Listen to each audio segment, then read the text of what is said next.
Hi everybody, welcome along to another episode of the Dispatches podcast. My name is Brendan Malone. It is great to be back with you again, and I hope you are all keeping safe and warm on this truly bizarre turn of events. For those who are outside of New Zealand and don't know what I'm talking about, basically there is this storm front that has hit New Zealand.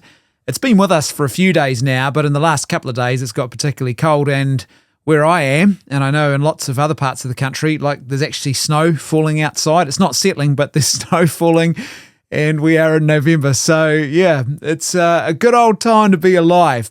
Today, we're going to be talking about the issue of euthanasia, and it's not uncommon to hear people talking about big tobacco and big pharma. I think now it's pretty clear that we can add the concept of big euthanasia, as some are now doing, to the public consciousness, the lexicon of phrases that we use to describe the state of affairs in our culture and what's going on. And there's a particular push at the moment for child euthanasia that is growing around the globe.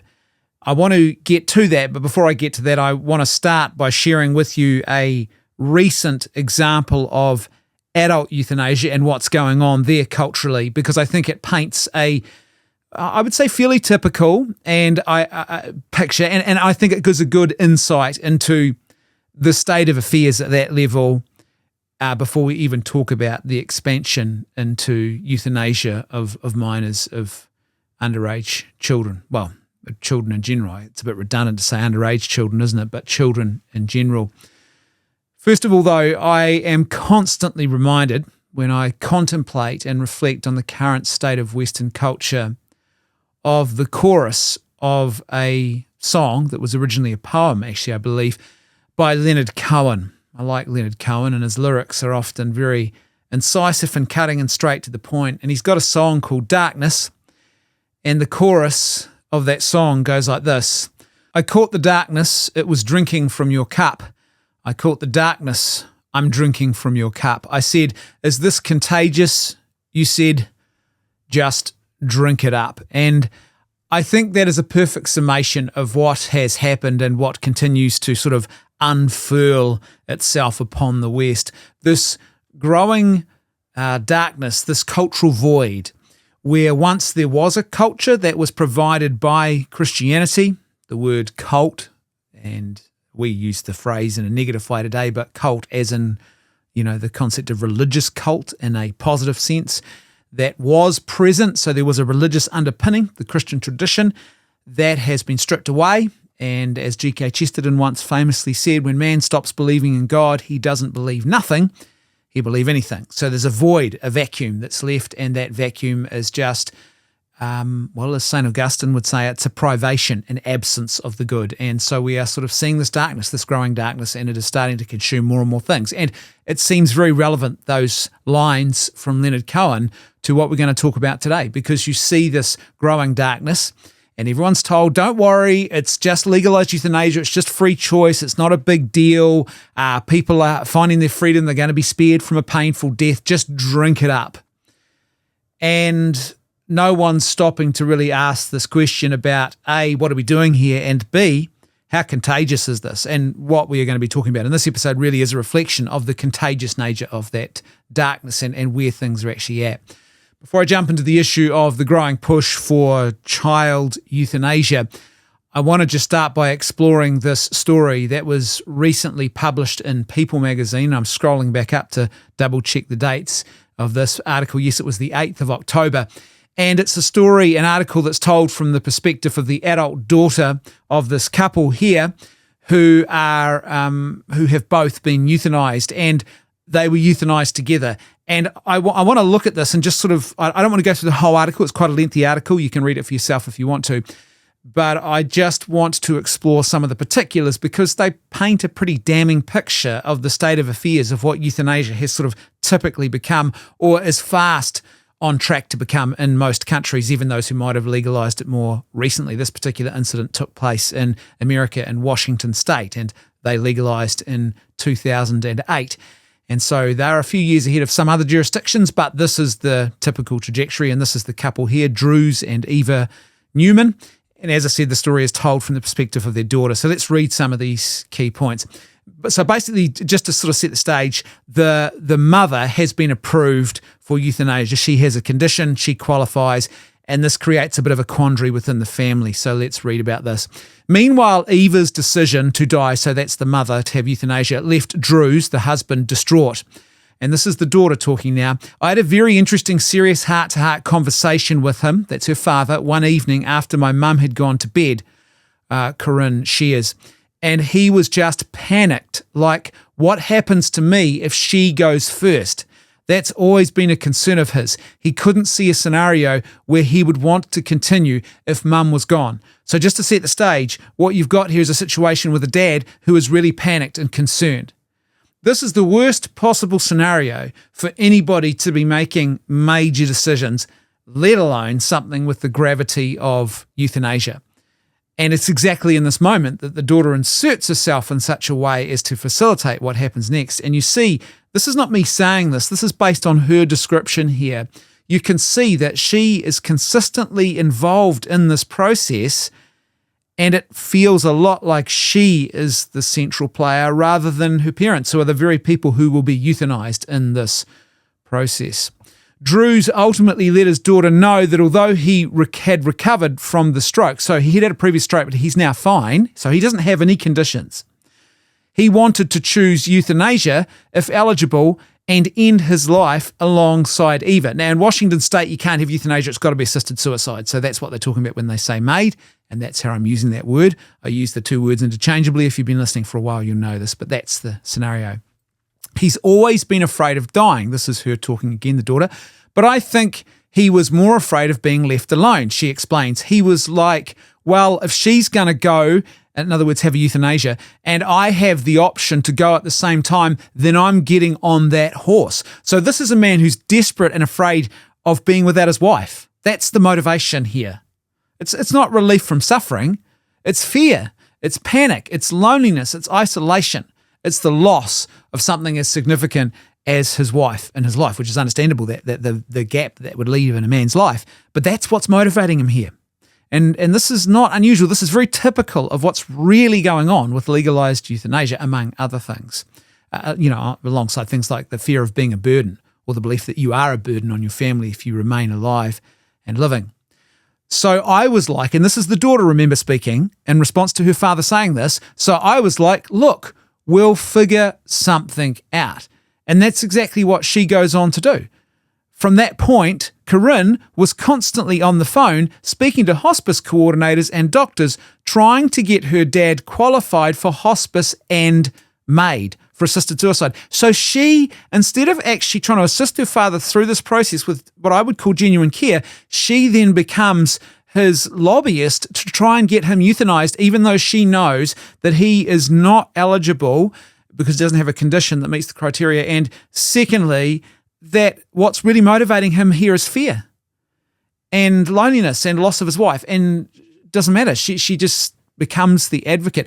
And we can look at this two ways. One is to say, well, this is crazy. This is a lack of care, which can be intentional. Someone who just doesn't know how to care well, or is not caring. And it's like, yeah, wow, let's get on with this. Or it could be someone who is just so overwhelmed with the typical autonomous self-choosing individualism of modern liberalism, like it's just become such a dominant thought now and is such a pervasive ideology that it is now so destructive that we don't recognize like the breakdown of community when we see it. We don't recognize a man who has lost community and is afraid and fearful of what that means in his life. And so we think, well, I've got to honor his desire. I can't not do this. I can't say to my dad, hey, Dad, maybe there's a better way. I've actually got to become his advocate to ensure that his liberal desires can be satisfied and no one should ever hinder those desires. It's just horrific, no matter which way you spin this, no matter which way you look at it. It is horrific.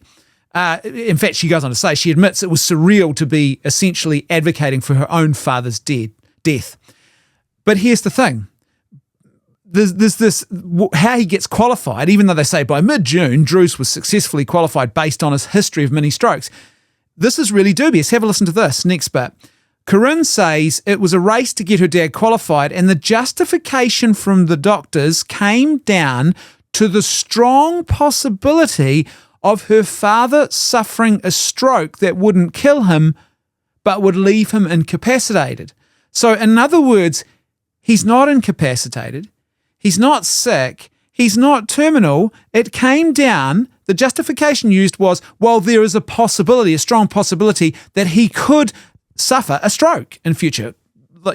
A stroke that wouldn't kill him, but would leave him incapacitated. That's quite a normal occurrence for people as they get older. Stroke is not an unusual thing. But here you can see stroke, and not just stroke, but the possibility of stroke is being treated as if it is such an aberrant condition that it would qualify for someone being given a lethal dose to kill them. This is the true nature of what euthanasia, legalized euthanasia is. It is, as some have described it, it is like a death cult. There is an old saying that goes back several decades where someone once said, once you find one reason that you think is good to justify ending someone's life with a lethal injection, and once you cross that Rubicon and legalize that act, you then start finding lots and lots of other reasons that you think are good to justify doing the same thing to lots of other people as well. And this is a classic example. The darkness is contagious, as Leonard Cohen would say to us. Corinne decided to spend the last few weeks of her parents' lives enjoying as much quality time as she could. She would host special family dinners for them, making them their favourite meals, drinking champagne and sharing childhood stories as a way to repay my parents for everything they'd done for me. Now, no offence to Corinne here, but this is not repaying your parents for what they've done for you. Having champagne and putting on special family dinners and favourite meals and sharing memories, these are lovely and they are hallmarks of a healthy, flourishing family life. They're good things. But I'm telling you right now, what I owe my parents for what they have done for me and the way they've cared for me when I was younger, this is not it.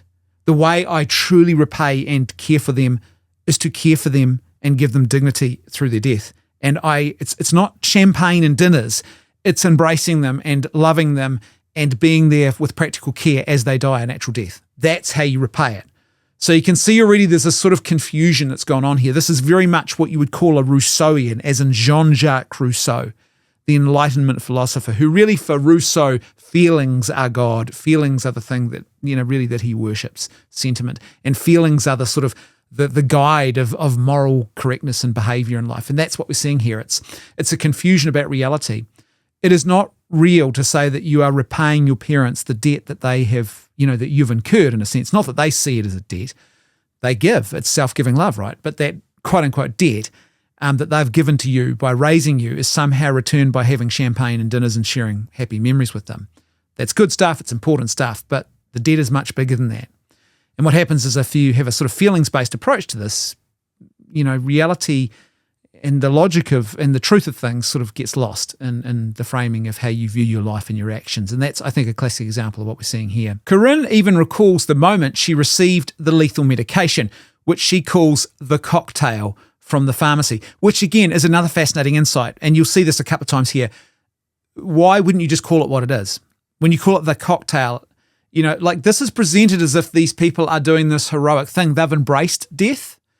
They have stared down death. They've looked it in the eyes, and they are the truly courageous. They're not afraid of it. But in actual fact, the use of euphemisms tells you that you're trying to deny something. You're trying to push something down.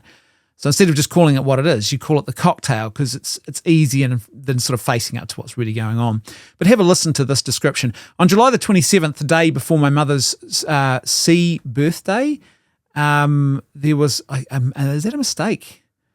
Maybe that means just birthday and they've put a C in there. Sorry, I'm not sure. That might be something in the family. But on July the 27th, the day before mother's birthday, there was a knock on the door. This gentleman from the pharmacy comes and has two white packages.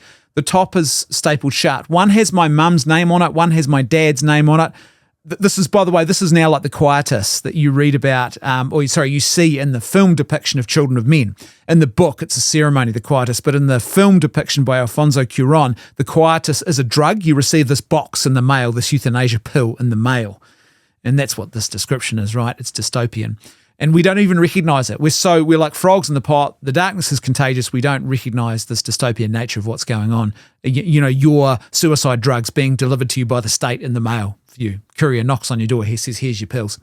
So I was now the custodian of the deadly powder, she says. It was the weirdest thing. And I said, this might sound really weird, but can I give you a hug and take your picture? And he said, sure, no problem. And she then goes on to say, it was such a poignant moment. Like, wait a minute, I now have in my possession the thing. She's calling it the thing, right? I ended up putting both packages on a shelf in my closet. She says, joking that I've got this time bomb in my closet. And this whole thing is insanely dystopian. This is not normal. A courier comes, a total stranger delivers lethal drugs for your parents to commit suicide, and you have to hug the guy and get your picture taken with him? Surely to outsiders, we in any other circumstance, any other time in history, we'd be looking at this and we'd be saying, hold on, something's not right here. Red flags, red flags, red flags. This is a major magazine article celebrating this moment, treating it like it's good. It's insane. As I said, the triumph of the sort of Rousseauian feelings above all else, It was a poignant moment. And then she says, I've got this time bomb in my closet. Again, this is insane. You've got two, not just one, but two lethal drug dosages sitting there that potentially anybody could use, and they're sitting in your family home. Either deliberately, someone who is suicidal, who actually they weren't intended for, or someone who, like a child who stumbles upon them accidentally and takes it. And it's sitting in a family home. And we're like, oh yeah, that's all cool. Name one other situation where we'd tolerate this kind of stuff. We live in the age of health and safety obsessionism. and this is going on, and we think this is normal. This is the inconsistency, right? Corinne then had a few conversations with her parents about picking the perfect death date, joking about not ruining any upcoming holidays or birthdays. You see what's going on here? There's pressure going on the parents. It implies that she's the one making these jokes. In other words, the implication is that why can't we see here that they could very easily take this as that they would be a burden if they went out on particular dates, so they've got to choose a date that's not going to make them a burden. That's just our family. You'll know we're really dead if we're not laughing, Corinne quips. But here's the thing. Again, this is presented as if this is a memento mori moment, an actual facing of death, and you are dust, and unto dust you shall return. Someone who's facing death head on. It's not. That's not what's going on here. It's escapism. It's running from death. The very act itself is a desperate, fearful fleeing from natural death. That's the whole point. I am so afraid I will make myself dead because I don't want to go through, and I don't want to go on that journey. And it's touted as being not just dignified, but it's touted as this is the courageous thing. It's the people who are not afraid of death. It's not. It's nothing of the sort. It is, again, the Rousseauian triumph of feelings over facts. And it's absolutely shocking. You'll know we're really dead if we stop the gallows humor. No, gallows humor is really an attempt to try and escape and look away from the gallows. It's not embracing the reality of it in a deep way. That would be to go on the journey of death with your parents, but that's not what happened. Instead, they took the suicide route. And then it gets even more astounding when you think about stop and consider what's actually being said here. So I said, I've got this really ridiculous idea. This is the daughter speaking to her parents, remember? So I said, I've got this really ridiculous idea. This is so wicked. Friday the 13th is coming up. Let's do it then. I'm just kidding. That's what she claims she said. Friday the 13th is coming up. Let's do it. This is her idea. Oh, I'm just kidding. And my mum looks at me and says, okay, I could do that, she recalls. So we're having this kind of joking conversation. And, the realization is that whatever date you're going to pick, it's going to ruin that date for the rest of your life. So what difference does it make? This is astounding. Like in any other circumstance, you would recognize this for what it is. It's coercion. It is coercive behavior. And you hear the story told, and you're like, these vulnerable older people, the jokes about not ruining, those dates or not ruining the holidays. And again, reinforcing the lie that they are a burden and that their death shouldn't be a burden on anybody else. No, it's actually supposed to be, we are supposed to be a burden, as hard as that is for us to accept in our modern context, because it's a gift that we give to people. We owe our death. I owe my death as a debt, not so much a debt really, as a gift that I give to my family and to my loved ones in my community. I am giving them this gift that calls them out of their self, like in a really profound way, to love in a way that normally we are not ever afforded the opportunity to love in such a profound and self-giving way. It's very surreal. It's very profound. It's a beautiful mystery of the Christian tradition. And without the Christian tradition and culture, you can see what's happening here. But leaving that aside, to see the situation where basically she's the one who's proposed the date, and that's exactly what they did. They suicided on Friday the 13th because their daughter told them, I've had this wicked idea, you should do this. Under any other circumstances, we would rightly recognise this as coercive and aberrant behaviour and extremely troubling behaviour. But this is the darkness. This is Leonard Cohen's darkness. We're drinking from the cup. It's contagious. And now we get to this darkness, this ever-growing darkness, and the reality of what it represents, and that is child euthanasia. So there's been an article that's been published by Fox News. I think others have highlighted this as well. But it is, I think, a very important expose about what's going on. And so I thought it would be worthy for us to work our way through this and just explore the reality of what this article is pointing to in this episode. So let's jump into this now. In the spring of 2022, Canadian teenager Marcus Schutten's, I think that's how you'd say that, dying wish was that no child should be forced to choose between life and death. Marcus had just learned he was about to die. His oncologist broke the news to him and his family on the 8th floor cancer ward at British Columbia Children's Hospital in Vancouver, Canada. They held each other, weeping. Weeks later, lying on his family's living room sofa, Marcus dictated a letter to the Canadian Parliament's Special Joint Committee on Medical Assistance in Dying, so that's the Euthanasia Committee, established to set guidelines on a federal law that allowed assisted suicide in Canada in 2016. Marcus opposed lobbying efforts to expand the law to children under the age of 18. That's because life is worth living. And look at what a beautiful man. What a beautiful young man. Like, yeah, I can feel the tears already. Sorry, just this is the witness. This is the truth. It's just, yeah, this is sacred. Anyway, that the alternative is not. It's the darkness. It's Leonard Cohen's darkness. That's because life is worth living and we should always work to alleviate suffering without eliminating the sufferer, read the final letter, which was signed by his parents. The letter closed, life is worth living even when we are dying. And that's beautiful. A month later, Marcus died, surrounded by his family and friends, telling them, see you in paradise. Now, by the way, you don't say that unless you've got deep wells of meaning, of goodness, truth, and beauty to draw from. And that's exactly what the Christian tradition gives to people. Deep wells to draw from in those moments of suffering and hardship. Without that, well, it sort of looks like suicide is your only option, right? The vapid way out. 3 years later, his parents, Mike and Jennifer Schutten, are carrying the torch for Marcus in a mission to block efforts to allow mature minors, and that's the phrase that's being used all over the place, by the way, the right to choose to die through assisted suicide. Then, and think about the perversity of this. In an age where we have really, not perfected, but strongly built, anti-suicide campaigns targeting youth and young people, saying, no, life is worth living, and now this is going on. The darkness is contagious. They now work alongside a global network of like-minded advocates, including disability rights groups, who argue the assisted suicide industry targets vulnerable people who would benefit from assisted living services. Already in Canada, the law is expected to expand to patients with severe psychiatric disorders as early as 2027. And you've heard me talk about this previously on previous episodes. It was supposed to actually be happening already, but there's been a bit of a delay. The delay doesn't appear to be holding things up. It's just a delay and a pause and things. But there's no indication that this is not going to go ahead. So basically, if you've got a psychiatric disorder, you will be eligible in Canada. But they are up against a powerful, well-funded machine, and this is quite a key point to recognise. A Fox Digital investigation reveals the Schuttens and other opponents of euthanasia face a multi-million-dollar global lobby that could be called Assisted Suicide Inc., or Big Euthanasia, if you like. A sprawling network changing laws worldwide, developing euthanasia services for funeral parlours, selling suicide pods, promoting suicide tourism, and even training doulas for death, people who will journey alongside you to help you take your own life. It is dystopian and it is corporatised. It absolutely is.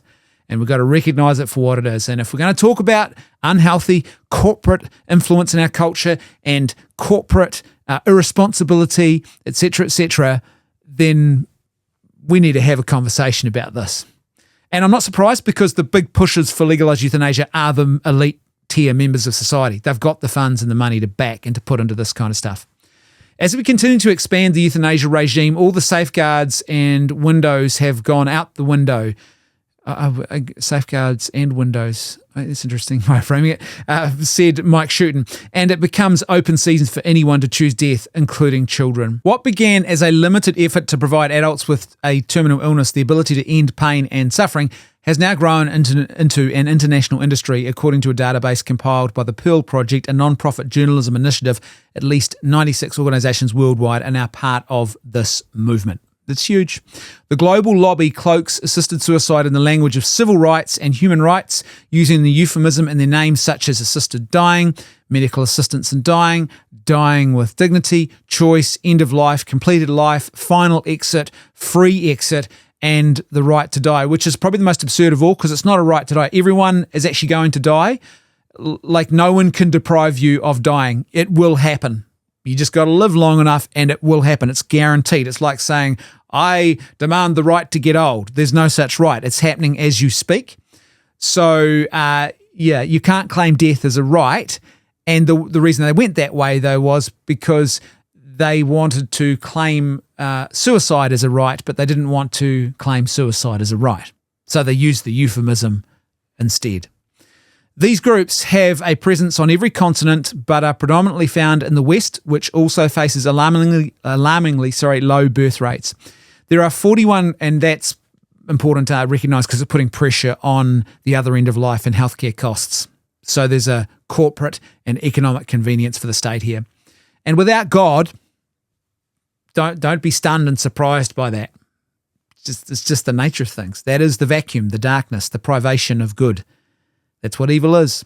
There are 41 groups in Europe, 31 groups in North America, with 25 of them in the United States, 4 in Canada, and 2 in Mexico, 13 in Oceania, with most in Australia and 1 in New Zealand. Well, there's actually probably more than 1 in New Zealand, and only 5 in Asia, 2 in Africa, and 3 in South America. While most of their work is focused on adults, with Rupert Munch, I think that's how you say that, the Canadian author of the best-selling children's book Love You Forever, which is kind of ironic when you think about this, the latest high-profile person to recently announce he was approved for assisted suicide after being diagnosed with dementia. Hello, Doc, come kill me, he joked, sharing the news. What is it with elite people who do this having to gloat about it and go online about this? Like, the whole thing of dignity and death is just, this is supposedly the thing. It goes out the window.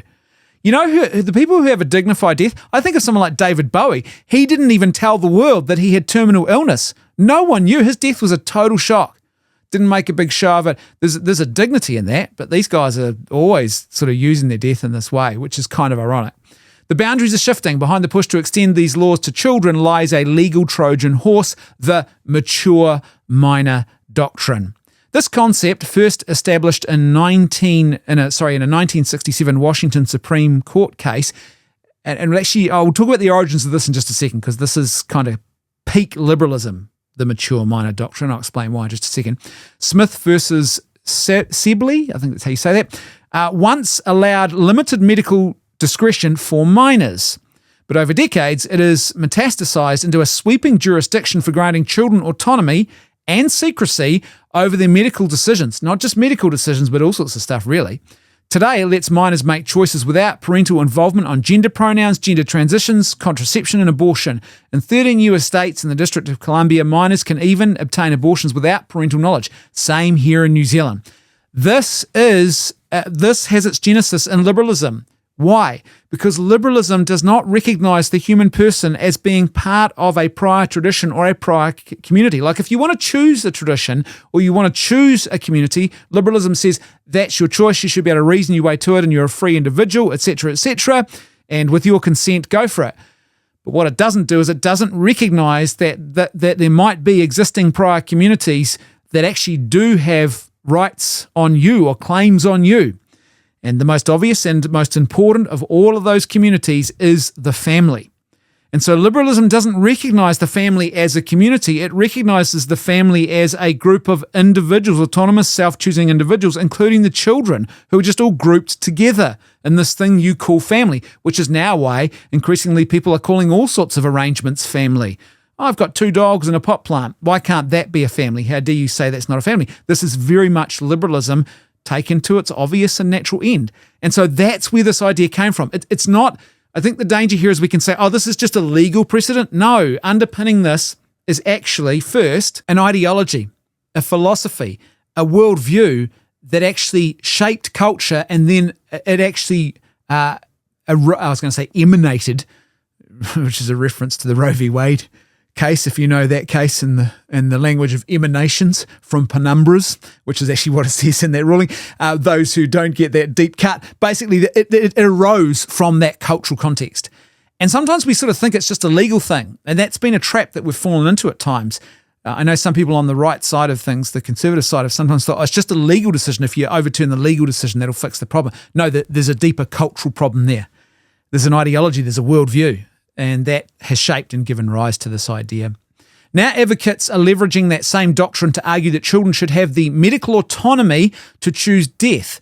The National Youth Rights Association, a 501c, so that's a charity, non-profit based in Hyattsville, uses the mature minors to die by physician-assisted suicide. So this is they're lobbying for this. They're a charity lobbying for this.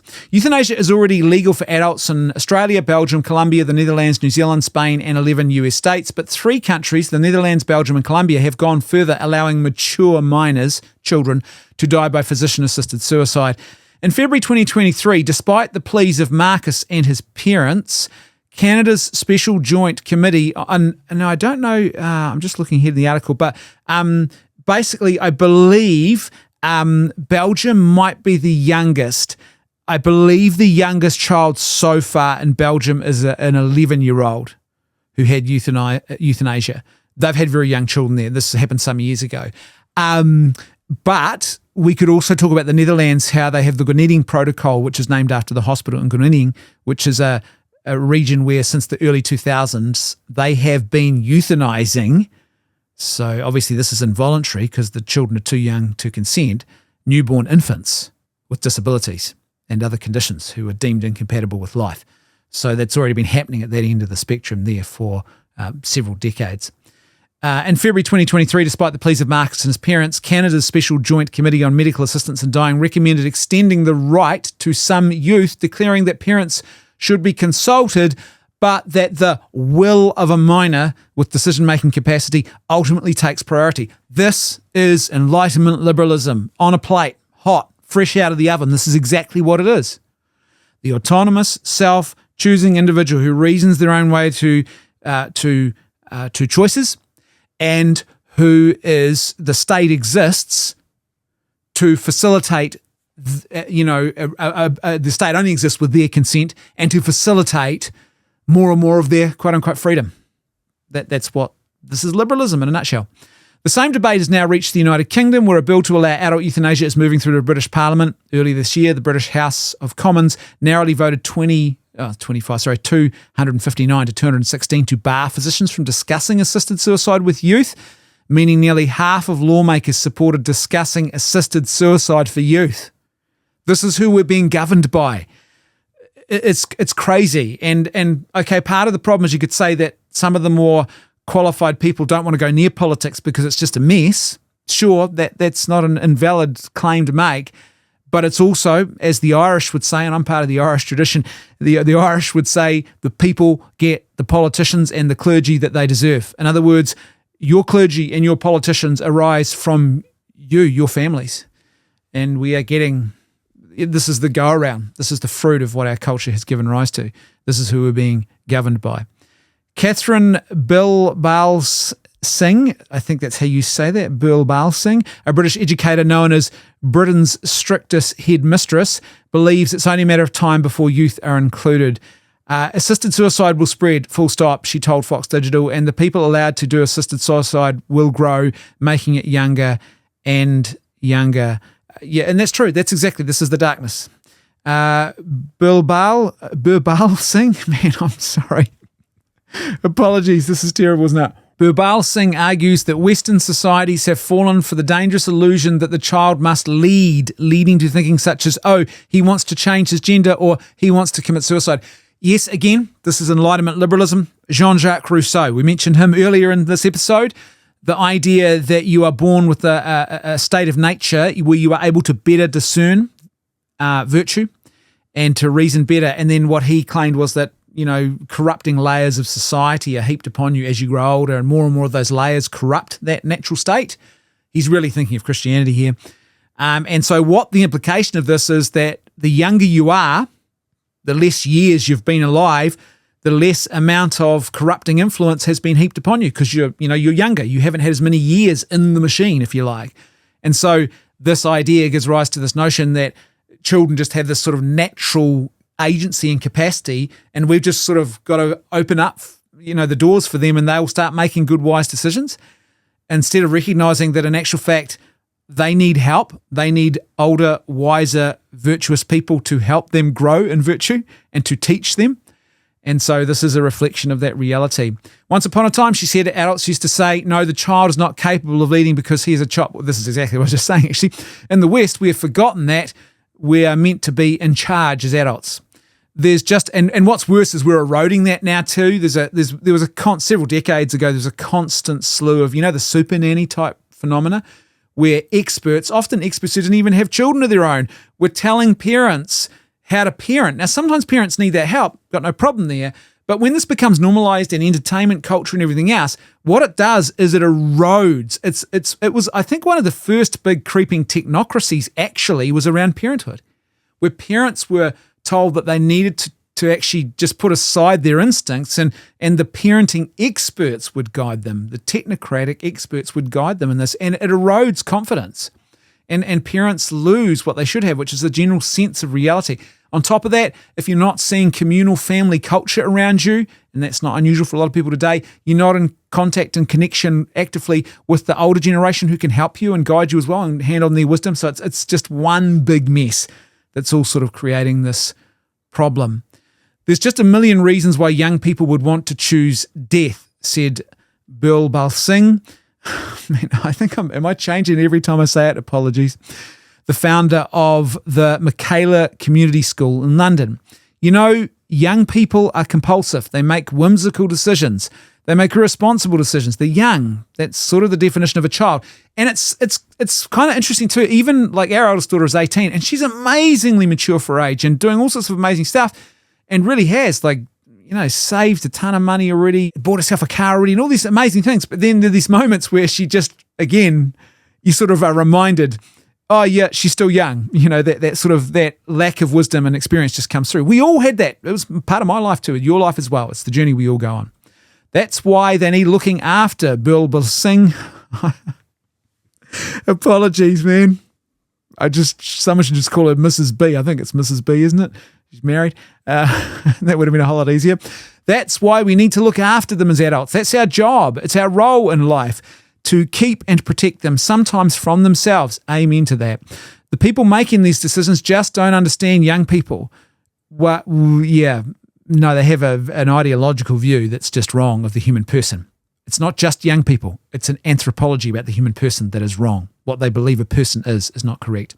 Lawmakers said there was a very real risk that proposed assisted suicide legislation called the Terminally Ill Adults End of Life Bill, this is in the UK, would be expanded to include children if they didn't vote for her amendment. British Labour Party MP Meg Hillier voiced similar concerns during parliamentary debate, warning that teen brains make them particularly susceptible to being influenced, including into dangerous and risky behaviour.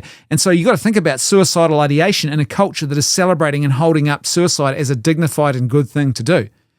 You can't then sit there and say, well, don't worry, young people who don't process information the same way and who have these issues with prudence because of their brain development, don't worry, they won't take that as a good example to follow. They won't see it as glamorous. It's just so disconnected from reality. That's what selfishness does, though. That's what liberalism does. Silos us off from each other to such a degree that we stop recognizing how our behaviors have communal ripples. They ripple out into the community. And we're like, oh, it's just an adult choosing for themselves. It's all private. What's the big deal? Doesn't harm you.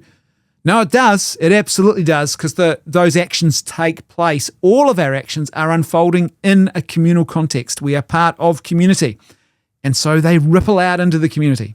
She said, in a number of countries, assisted dying laws have been expanded to allow children and young people to end their lives. We need to be alert to that very real risk. Yep, sure, but the problem is once you cross the Rubicon and allow it for adults, then everything else, basically, it's academic. It's a matter of time. The only red line that makes any coherent, logical, moral sense is don't legalize it. Once you cross that line, everything else, well, how can you justify saying no to children? You don't, not treat children in other circumstances. Once you've legalized euthanasia and said it's a legitimate medical treatment, then why would you deny legitimate medical treatment to young people? The red line, the Rubicon, is the legalization. Another MP, Sawker Eastwood, cited social media's toll on youth brain health, saying if we throw this into the mix, it has the potential to do untold damage.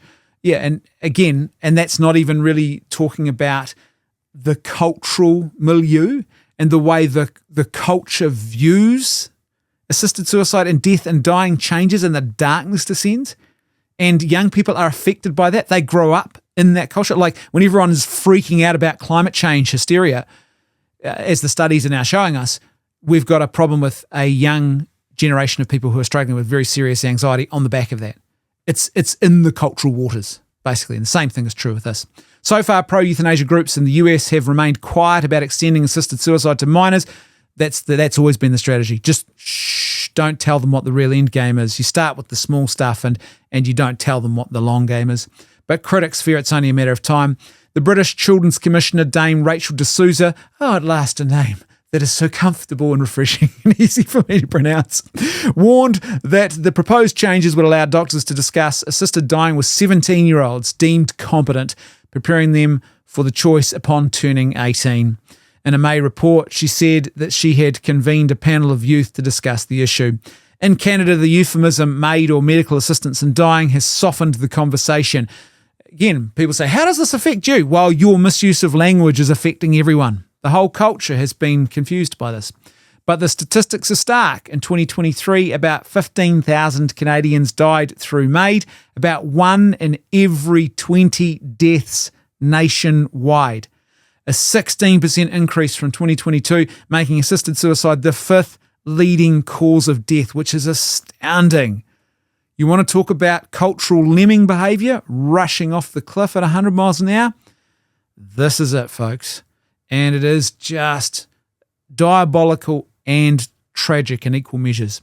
The movement is also big business. Dying with Dignity Canada, based in Toronto, reported $3 million in expenses in 2024, including 803,555. So 800,000, almost 804,000 for advertising and promotions.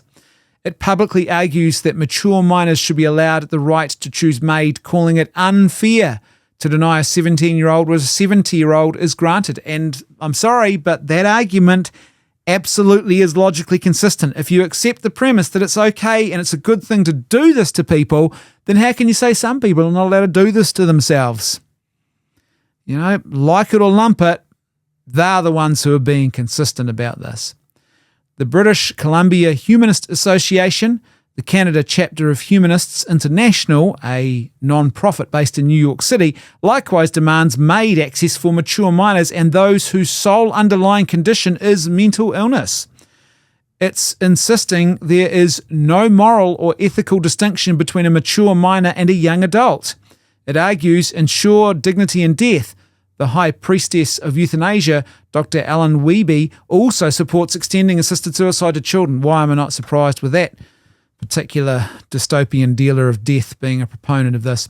The Netherlands offers a preview of what comes next. Legal since 2002, Dutch euthanasia law permits doctors to end the lives of children as young as 1, including newborns, suffering unbearably with no prospects of improvement.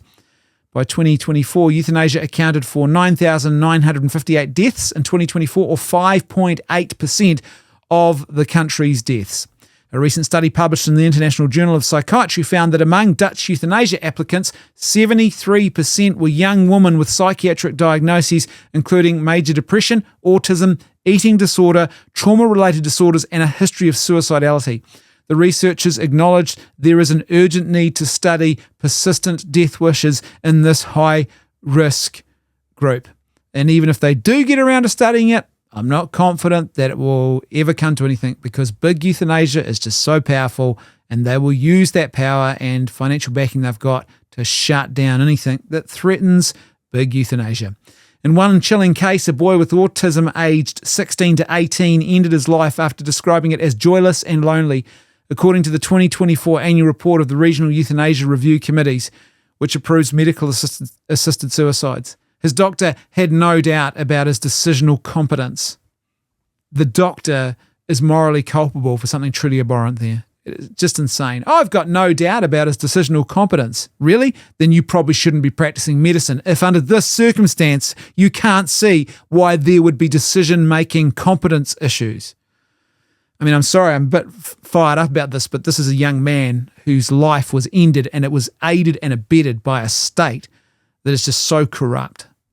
Last year, 14 Dutch psychiatrists urged prosecutors to investigate a case involving a 17-year-old girl, Milil, I think it's Milil, who, I'm not sure how you might say that, but who died by euthanasia after years of depression, anxiety, and suicidal ideation following childhood sexual abuse. They warned against the widespread promotion of euthanasia, leading to unnecessary deaths. The Royal Dutch Medical Association scolded the psychiatrists, and prosecutors declined to act. That's the state of affairs, folks. That's what it is. The elites are our betters, and they know better. In 2014, Belgium became the second country in the world to allow child euthanasia, requiring parental consent. The Belgian Federal Euthanasia Review and Evaluation Committee says that 6 youths have requested euthanasia between 2014 and 2024. Last year, one young person made the request. The industry has faced allegedly criminal revelations. In Australia, one alleged euthanasia ring kingpin, Brett Daniel Taylor, faces prison for selling vulnerable people lethal voluntary drugs nicknamed the Green Dream. You might remember a couple of episodes ago we talked about this incident. Back in Canada, Mike and Jennifer Shooten remain committed to fulfilling their son's wish. Good on them, man. What a legacy to leave behind him too, by the way. Michael remembers Marcus lying on the sofa, dictating the words that became his son's final message to lawmakers. One day in his final days, Marcus said to his parents, "I can see what you are doing with your work is connected to what we're going through. If we can share our story, we should." Now, Michael says, "I feel he is blessing our work." And man, what a battle that they've got ahead of them. And it's just, this is the evil nature of what it is. And we live in this Leonard Cohen state of denial. We're drinking from the cup of darkness, and we're going, is this contagious? Well, in fact, we're not even asking the question how contagious this is. We are those proverbial frogs boiling in a pot. So don't be the frog. Don't be the fish that goes with the flow. Only dead fish go with the flow. Be the fish that swims against the tide, because you are swimming with the current of goodness, truth, and beauty. You're not just being dragged along by feelings or by the strongest force or the most powerful lobby group with an ideology that has been forced upon society. Proactively build community, care for the vulnerable that are in your sphere of influence, within your orbit, the elderly. If your parents are still here, remind them daily that they are valued, care for them practically, be with them, be their advocates. This is how we build the culture of life, and this is how we push back. The legislation is a dog's breakfast. The people who lead us, it's an absolute mess. There are some good people in there, but what a mess. And so we've just got to do our bit to form that parallel polis, as Václav Benda, the great Christian dissident of Soviet communism in Czechoslovakia, when he wrote that essay, The Parallel Polis, build and live that counterculture of goodness, truth, and beauty that actually does the right things, even if society at large is doing something truly abhorrent. Thanks for tuning in. Don't forget, live by goodness, truth, and beauty, not by lies. And I'll see you next time on The Dispatches.